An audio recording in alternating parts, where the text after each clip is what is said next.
Low बच्ची company. नमस्कार नमस्कार नमस्कार मंडळी. थोडा अभ्यास थोड्या मजेची मेजवानीच न्यारी. शाळेबाहेरची शाळा आहेच एकदम भारी. ही हवी हवीची वाटणारी मेजवानी घेऊन आलोय मी आरजे रेश्मा आणि स्मिकिंजी आपल्या शाळेबाहेरच्या शाळेत. मंडळी, श्रावण महिना सुरू आहे. श्रावण महिनाच विलक्षण. अंगावर उगीच शहारे येतात ते याच महिन्यात. काय बोलावं या श्रावणाबद्दल. कवींनी कवन केलं, लेखकांनी लेख लिहिले, भाविकांनी भक्तीने पूजले. आहारशास्त्राने तर आहाराची खडीच बदलली. सण व्रत वैकल्य यांनी भारून गेलेला हा श्रावण महिना. आणि म्हणूनच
कंटाळा आलाय नुसता. असं वाटण्याचे आता दिवस निघून गेले. कारण शाळेबाहेरच्या शाळेने तक्रारीला जागाच ठेवली नाहीये कुठे. प्रत्येक मजा मस्ती मागे शाळेबाहेरच्या शाळेचा मोठा अभ्यास दडलेला असतो. म्हणजे कृती छोटीशीच वाटेल, पण त्यामागे मोठी शिकवण दडलेली असते. हा मंडळी, नाही का स्वतींजी? हो रेश्मा, खर तर आपण या अभ्यासातून खूप साऱ्या गोष्टी प्राप्त करतोय असं लक्षात येईल. लहान मुलांसाठी विशेषतः जे आता पहिलीत जाणार आहेत किंवा जे पहिली दुसरीत आहेत त्यांच्या गणिताच्या संकल्पना स्पष्ट व्हाव्यात, त्यांना गणिताच्या पूर्वीची तयारी व्हावी म्हणून आपण छोटे छोटे अभ्यास पाठवतो आणि ते अभ्यास करतात. तसाच एक अभ्यास आपण काल मुलांना पाठवला होता. घरातील लहान किंवा मोठे असे डबे मोजायला सांगितले होते. यात मोजणंही आलं आणि लहान मोठी संकल्पना सुद्धा आली. तर हा अभ्यास आपल्या अंगणवाडी आणि इयत्ता पहिली दुसरीच्या मुलांनी नक्कीच केलेला आहे. त्यापैकी आपण आता बोलणार आहोत सान्विता ठेंगरे या मुलीशी, जी आहे गाव डोंगरगाव, तालुका राजुरा, जिल्हा चंद्रपूर इथली. तिच्याशी बोलूया आणि तिचे बाबा सुनील ठेंगरे यांच्याशी बोलूया. ओके. सुनीलजी नमस्कार. शाळेबाहेरच्या शाळेमध्ये तुमचं स्वागत आहे. हा नमस्कार मॅडम. तुम्हाला आमच्याकडून रोज सान्वितासाठी मेसेज मिळतात अभ्यासचे? हो हो. अच्छा. आणि मग सान्विताचा अभ्यास कोण घेता, तुम्ही घेता का? मीच घेतो. ते अंगणवाडी मास्टरी नेते ना, हा. त्याही मेसेज म्हणजे व्हॉट्सअप त्यांचं आहे ते रोज घेते. बरं, आम्ही सान्विताशी बोलू शकतो का? हो हो. बरं, द्या ना तिला फोन. चालू ठीक आहे. छान बोलायचं. Hello hi Satvika, Sanvita. कशी आहे? अच्छा बरोबर. सान्विका, तू तुझ्या घरातले डब्बे मोजलेस का? किती डब्बे आहेत तुझ्या घरी? 4 डब्बे आहेत का? आणि त्यातले लहान डब्बे किती आहेत आणि मोठे डब्बे किती आहेत? 4 मोठे आणि छोटे किती आहेत? हा, मोठे 4 आणि छोटे 4. बर बर. अच्छा, एक काम कर, तू आम्हाला एक छानसं गाणं म्हणून दाखव बरं. छान.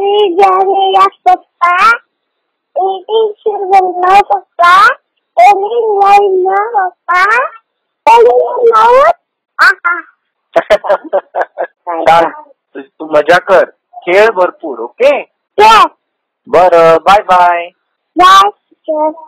सुनीलजी, हा बोला. हा, सान्विताशी बोलून मजा आली आम्हाला. गोंधळ आणि गडबड ऐकून मजा आली. नाही, दोघं भाऊ आहात ना, ते त्याच्याला जास्त मस्ती करत राहते. करू दे. त्यांचं वय आहे ते खेळण्याचं वागण्याचं, पण तुमच्याशी बोलून आम्हाला मजा आली. हा बरं, नमस्ते. हा ठीक आहे. कसली तुमथुडीत होती ही सान्विता चिमणी. तिकडे नुसती बागडत होती. नितीन सर, खूप दिवसात तुम्ही मुलांना कोडं नाही विचारलंय, तर मुलांना कोडं विचारा. हा, मला नाही. बर, विचारतो. तर कोडं आजचं असं आहे: मी आहे रंगीबेरंगी, फुलांवरच मी बसतो, पकडू नका मला बरं, रंग माझा उडतो, ओळखा पाहू मी कोण? हे येतंय मला उत्तर. मी पण आता मेसेज करूनच सांगेन हे उत्तर. मंडळी, तुम्हालाही उत्तर येत असेल तर आम्हाला नक्की कळवा. 9637729403 या क्रमांकावर. क्रमांक पुन्हा एकदा सांगते. कोड्याचं उत्तर पाठवण्यासाठी आम्हाला संपर्क साधा, आम्हाला मेसेज करा 9637729403 वर. So Nitin sir, now with whom are we going to talk? Yes Reshma, आपण या 3री ते 5वीच्या मुलांना जो अभ्यास पाठवला होता तोही हाच होता बरं का, की आपल्या मित्रमैत्रिणींशी इंग्रजीत बोलण्याचा प्रयत्न करा. बघा, आम्ही ती प्रॅक्टिस आधीच सुरू केली. हो, लवकर बोलूयात. तर आता आपण बोलणार आहोत राशी बुरे या इयत्ता 5वीतल्या मुलीशी आणि तिची आई चालूताई यांच्याशी. ते आहेत गाव हिवरा, तालुका मूर्तिजापूर, जिल्हा अकोला इथले. ते ऐकूया आता आपण तिच्याकडनं, तिने काय केलं ते.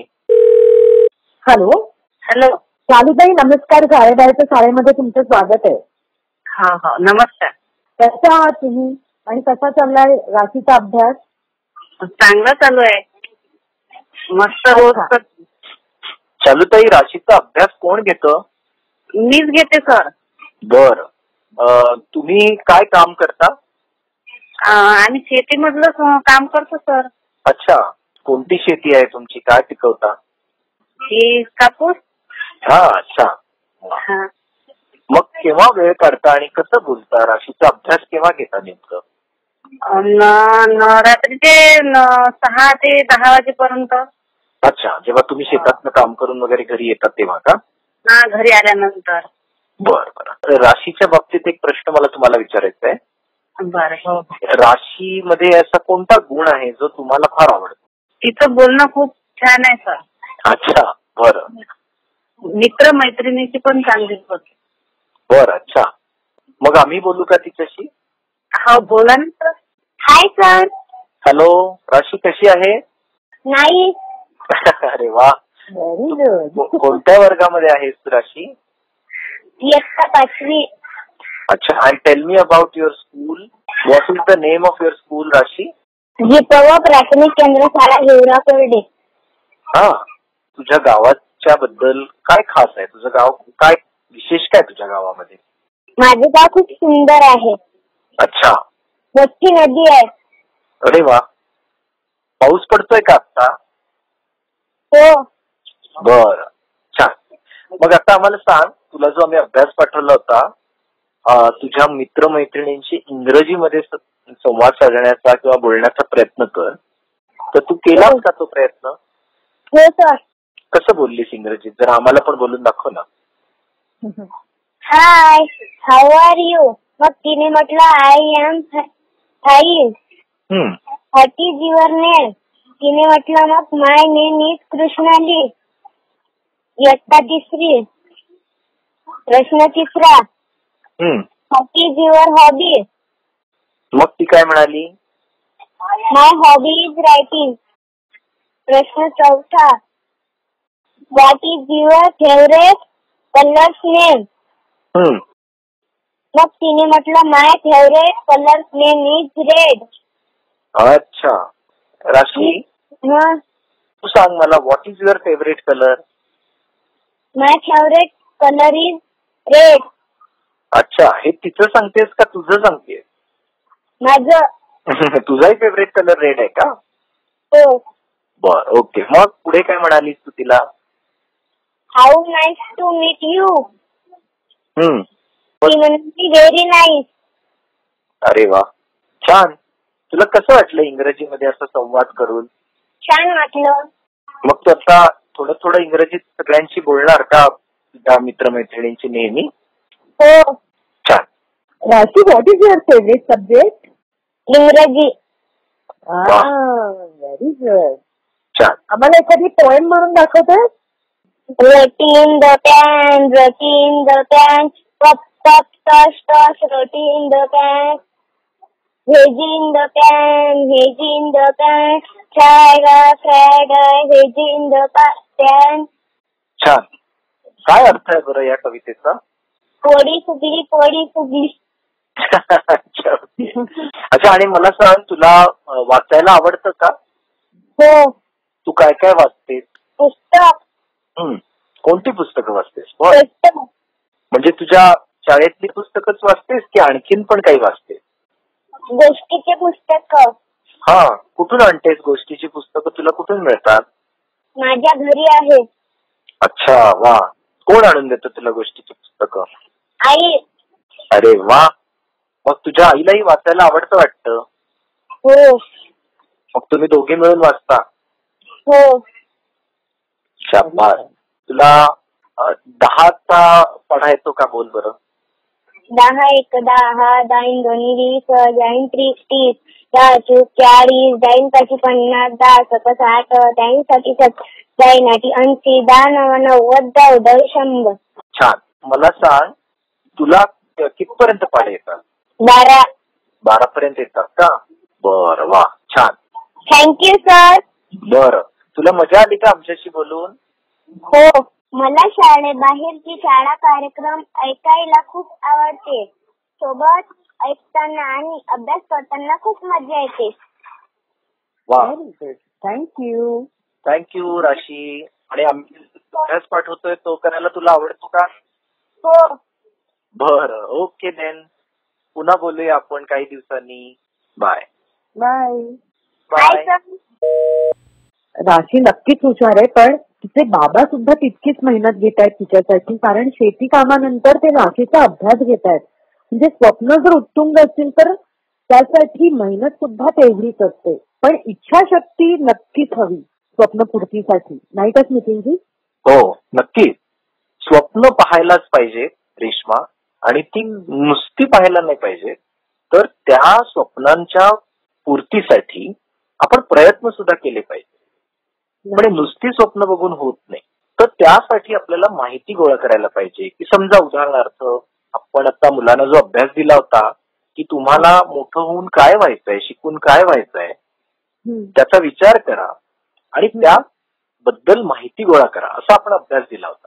तर इथे आपण हा अभ्यास का दिला, तर प्रत्येक मनुष्याला आपली स्वप्न पूर्ण करण्यासाठी खूप धडपड करावी लागते. ती सहज पूर्ण होत नाही. आणि स्वहिताबरोबरच जर समाजाच्या उपयोगी पडणारी, उदात्त हेतू असणारी जर आपण स्वप्न पाहिली तर त्याचा ओव्हरऑलच फायदा होतो. म्हणून इयत्ता 7वीच्या मराठीच्या पुस्तकातील आपण आता दुसरा धडा वाचणार आहोत, जो आहे स्वप्न विकणारा माणूस, ज्याचं लेखन केलंय श्री अशोक कोतवाल यांनी. श्री दत्तात्रय शेळके सरांनी या धड्याचं आपल्यासाठी वाचन केलं आहे आणि तो आता आपण ऐकूया. ओके. चला 7वीच्या मुलांनो, चला बालभारतीचं मराठीचं पुस्तक काढा, दुसरा धडा उघडा. Very good. आणि आता हा धडा वाचूयात. हे वाचन सुरू असताना कठीण वाटणाऱ्या शब्दांना अधोरेखित करा. ओके, आलं लक्षात? करूया सुरुवात. गुड. विषय मराठी, बालभारती, इयत्ता 7वी, पाठ क्रमांक 2, स्वप्न विकणारा माणूस. अशोक कोतवाल, 1961. मौनातील पडझड, कुणीच कसे बोलत नाही, हे कविता संग्रह. प्रार्थनेची घंटा, सावलीचं घड्याळ, हे ललित लेख संग्रह. घेऊया गिरकी, हा बालकविता संग्रह प्रसिद्ध. प्रत्येक मनुष्य आपली स्वप्न पूर्ण करण्यासाठी सतत धडपडत असतो. स्वहिताबरोबरच समाजाच्या उपयोगी पडणारी व उदात्त हेतू असणारी स्वप्न पहावीत, असा संदेश या पाठातून दिला आहे. प्रस्तुत पाठ सावलीचं घड्याळ या ललित लेख संग्रहातून घेतला आहे. माणसाला स्वप्न बघता आली पाहिजेत. नुसतीच बघता आली पाहिजेत असं नाही, तर ती पूर्ण कशी होतील याचा विचार करता आला पाहिजे. असं आपणच नाही, तर आपल्यापेक्षा श्रेष्ठ असे सगळेच लोक म्हणत असतात.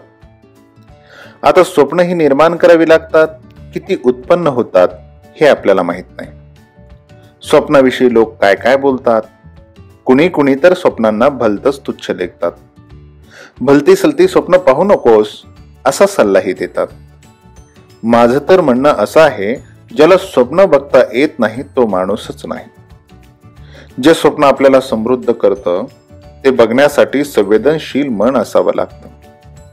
ज्याच्याकडे असं तीव्र संवेदनशील मन असतं, ती माणसं आपल्या स्वप्नपूर्तीसाठी वाटेल ते करतात.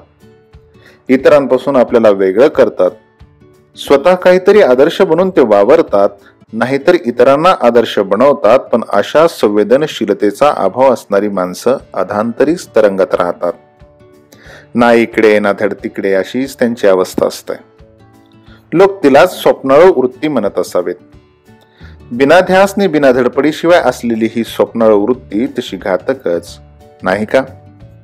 बालपणी आम्हाला स्वप्नांचा खरा अर्थही कळत नव्हता, पण स्वप्न या शब्दांशी आमचा परिचय झाला होता.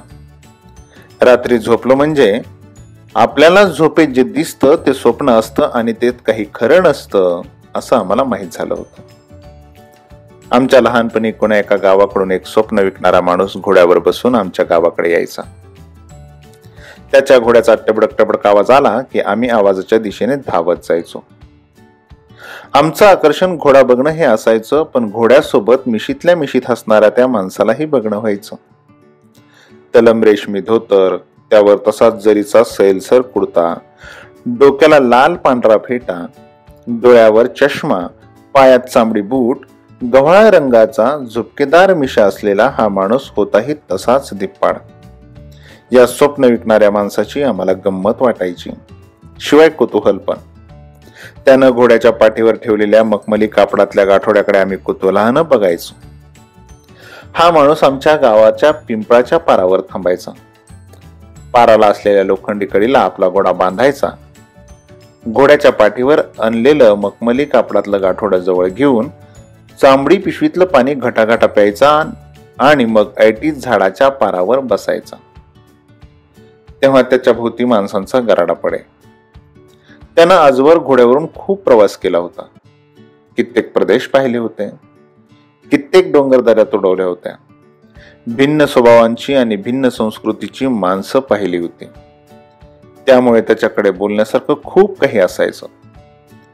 त्यानं अनुभवलेलं समृद्ध विश्व तो वेगवेगळ्या किस्स्यांनी रंगवून फुलवून सांगायचा. लोक त्याच्या गप्पांमध्ये स्वतःला विसरून जायचे. त्याचं ते भलतंच दिलखेच बडबडणं आणि स्वप्नात धुंद गुंगवणं लोकांना भारी आवडायचं. ऐकताना लोकांची मती कुंठित व्हायची. आपण ऐकतोय ती खरं की खोटं या संभ्रमात ते पडायचे. ऐकताना लोक तल्लीन होऊन जायचे. त्याच्या त्या अनुभवी बोलण्यातून लोकांना निरनिराळ्या प्रांतांची रीतिरिवाजांची माहिती व्हायची. त्यानं वर्णन केलेल्या प्रांतात ते मनानच भटकून येत. जणू काही आपण स्वप्नात आहोत असं त्यांना वाटत राहायचं. मग बऱ्याच वेळानं ते मखमली कापडात बांधलेलं गाठोडं हळूच सोडायचा. त्यात काजू, बदाम, किसमिस, वेलदोडे, सुपारी, खारीक, खोबरं वगैरे असायचं. नाही म्हटलं तरी लोक घासाघीस करून छटाक पावशेर विकत घ्यायचेच. कधी कधी तो गाठोड्यातला खाऊ सगळ्या टिंगू मुलांना मोठमोठ वाटून द्यायचा. आम्हीही त्याच्यावर भलतेच खुश व्हायचो. तो निघून गेल्यावर मग लोक म्हणत, हा बडबड्या आला की आपल्यात तरतरी पेरून जातो. त्याच्या बोलण्यानं जगाची ओळख झाल्यासारखं वाटतं. आपलं दुःख काही काळापुरतं का होईना आपण विसरल्यासारखं होतं. गोड गोड बोलून तो जसं त्याचं स्वप्नच आपल्या डोळ्यात उतरवून जातो. पुढे मग लोक त्याला सपन विक्यास म्हणू लागले. त्यालाही त्याचं काहीच वाटेना. तोही मग गमतीनं सपन घ्या सपन म्हणतच गावात शिरायचा आणि लोकांना रिझवून सुकामेवा विकायचा. काय झालं कळलंच नाही. पण अचानक सपन विक्या गावात यायचा बंद झाला. आम्ही रोज त्याची आतुरतेने वाट पाहायचो, पण तो यायचाच नाही. कधीतरी त्याचा विषय निघायचा आणि गावातले सगळे लोक त्याच्याविषयी भरभरून बोलायचे. महिने, वर्षे उलटून गेली. एके दिवशी अचानक एक तरुण गावात आला. गावातल्या पारावर बसला. गावातील पारावर बसलेले लोक त्याच्याकडे टकामका पाहू लागले. तो तरुण सपन विक्यासारखाच दिसत होता. तो चेहरा, तीच अंगकाठी, जणू सपन विक्याच गावात आला होता. आम्ही सगळी मुलं पाराजवळ जमलो. आमच्या गावातल्या सगळ्यात वृद्ध तात्याने त्याला विचारलं, कोण रे बाबा तू, कुठून आलास? तो म्हणाला, मी तुमच्या सपन विक्याचा मुलगा. गुडघेदुखीच्या त्रासामुळे बाबा बऱ्याच वर्षापासून गावोगावी जाऊ शकत नाहीत. पण खरं सांगू का, गावात जाणं, तिथल्या लोकांना एकत्र जमवणं, त्यांच्याशी बोलण्यासाठी सुकामेवा विकणं हे केवळ बाबांचं एक निमित्त होतं. त्यातून त्यांना खूप खूप आनंद मिळत असे. आपले अनुभव, आपल्या जवळचं ज्ञान इतरांना सांगावं, दुसऱ्यांना आनंद द्यावा, असं माझ्या वडिलांचं स्वप्न होतं. लोकांची सेवा करण्याचा त्यांचा हा मार्ग मला खूप खूप आवडला. नुकतंच माझं वैद्यकीय शिक्षण पूर्ण झालं आहे. गावोगावी जाऊन वृद्ध, आजारी लोकांची सेवा करायची असं मी मनोमन ठरवलं आहे. बाबांचं हे स्वप्न पूर्ण करण्यासाठीच मी तुमच्या गावात आलो आहे. त्याचा आवाज, बोलण्याची ढब, हसणं आम्हाला सपन विक्याची तीव्र आठवण देऊन गेलं. आम्ही सगळे गहिवरून गेलो. काय बोलावं हे कोणालाच समजेना. असंही स्वप्न असतं, एखादा माणूस असंही स्वप्न पाहू शकतो, हे नव्यानंच आम्हाला उमगलं होतं. मुलांनो, तुम्ही या धड्याचं वाचन नक्कीच ऐकलं असेल.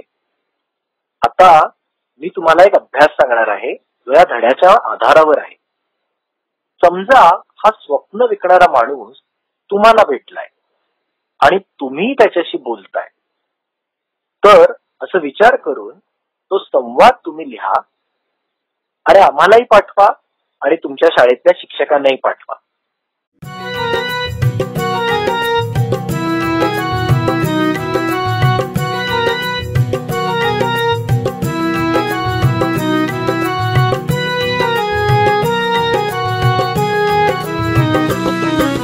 स्वप्नात पाहिली राणीची बाग, हत्तीच्या पाठीवर बसला नाग.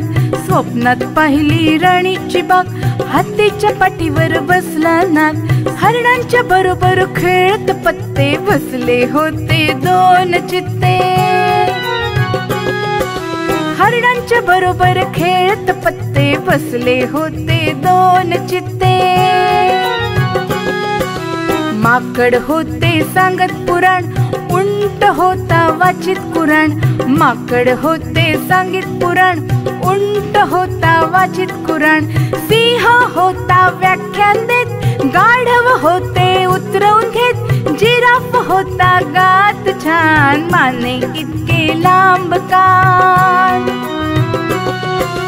कोल्हा होता दुकानदार, त्याच्या दुधात पाणीच फार. कोल्हा होता दुकानदार, त्याच्या दुधात पाणीच फार. मला पाहताच म्हणाले सारे, मला पाहताच म्हणाले सारे, एक पिंजरा याला द्या रे. मला पाहताच म्हणाले सारे, एक पिंजरा याला द्या रे. त्याच बरोबर आली जाग, स्वप्नात पाहिली राणीची बाग. त्याच बरोबर आली जाग, स्वप्नात पाहिली राणीची बाग. स्वप्नात पाहिली राणीची बाग, हत्तीच्या पाठीवर बसला ना. प्रथमचे डिजिटल साक्षर घेऊन येत आहे इयत्ता 8वी, विषय सामान्य विज्ञान, धडा 2, आरोग्य व रोग. प्रस्तावना. मुलांनो, हेल्थ इज वेल्थ म्हणजेच आरोग्य हीच खरी संपत्ती हा सुविचार आपल्या सर्वांना माहितीच आहे. आरोग्याला संपत्ती असं का म्हटलंय? कारण आरोग्य उत्तम असेल तरच माणूस कार्यक्षम राहतो, दैनंदिन कामे करून संपत्ती मिळवू शकतो. आरोग्य चांगलं असेल तर मानवाचं आयुष्य सहज आणि सोपं होतं. मात्र हे आरोग्य चांगलं राहण्यासाठी आपल्यालाच आपल्या शरीराची काळजी घ्यावी लागते. त्यासाठी आपल्याला संतुलित आहार घेणे, भरपूर व्यायाम करणे गरजेचे असते. बरं, तुम्ही मला एक सांगा, आजारपणामुळे तुम्ही कधी शाळेला सुट्टी घेतली आहे का? हो सर, घेतली आहे. आजारी असल्यामुळे आपण कोणतेही काम व्यवस्थित पार पाडू शकत नाही. बरं, आता तुम्ही मला सांगा की आपण आजारी पडतो म्हणजे नेमकं काय होतं? सर, आजारी पडल्यानंतर अशक्तपणा येतो, चक्कर येते, मळमळ होते, ताप येतो. बरोबर. आजारी पडल्यानंतर अशक्तपणा येतो, ताप येतो, उलटी होते, डोकं दुखतं, तसंच झोपून राहावंसं वाटतं. तुम्ही आजारी पडल्यानंतर कधीकधी औषधोपचार न घेताही बरे होता, तर कधीकधी तुम्हाला डॉक्टरांकडे जाऊन औषधोपचार घ्यावे लागतात. असं का होतं बरं? आजाराची तीव्रता कमी असेल तर डॉक्टरांकडे न जाताही आजार बरा होतो, पण आजाराची तीव्रता जास्त असेल तर मात्र डॉक्टरांकडे जावंच लागतं. म्हणजेच काही आजारांवर नियंत्रण आणण्यासाठी आपल्या शरीरातील रोगप्रतिकारक शक्ती पुरेशी असते. मात्र काही आजार हे जास्त तीव्र स्वरूपातील असतील तर मात्र आपल्याला डॉक्टरांकडे जावे लागते. तर आता आपण आरोग्याविषयी माहिती जाणून घेऊया. आरोग्य. मुलांनो, आपल्याला कोणताच रोग नाही म्हणजे आपलं आरोग्य चांगलंय असा त्याचा अर्थ होत नाही. तर आरोग्य म्हणजे शारीरिक, मानसिक आणि सामाजिकरित्या पूर्णतः सुदृढ असण्याची स्थिती म्हणजेच आरोग्य होय. आपली प्रकृती चांगली असेल तर आपल्याला वेळेवर भूक लागते, व्यवस्थित जेवण जाते, झोप येते, ताजेतवाने वाटत असते, आपली दैनंदिन कामे आपण व्यवस्थित पार पाडू शकतो. या उलट आपली प्रकृती बिघडली असेल तर यातील कोणतीच गोष्ट व्यवस्थितपणे होत नाही, करता येत नाही. रोग हे विविध प्रकारचे असतात, म्हणून त्यांचा प्रसार होण्याची कारणे व माध्यमे वेगवेगळी असतात. त्यांची लक्षणेही वेगवेगळी असतात. तर आता आपण रोगांचे प्रकार पाहूया. रोगांचे प्रकार. तुम्ही नेहमी विविध रोगांची नावे ऐकत असता. त्यातील काही रोग हे दीर्घ कालावधीचे म्हणजेच बरे होण्यासाठी जास्त वेळ लागणारे असतात, तर काही रोग हे लवकर बरे होणारे असतात. सर्दी, दमा, खोकला, मधुमेह, हृदयविकार, डाऊन संलक्षण कावीळ, मलेरिया असे विविध प्रकारचे रोग आहेत. या रोगांची कारणे व लक्षणेही वेगवेगळी असतात.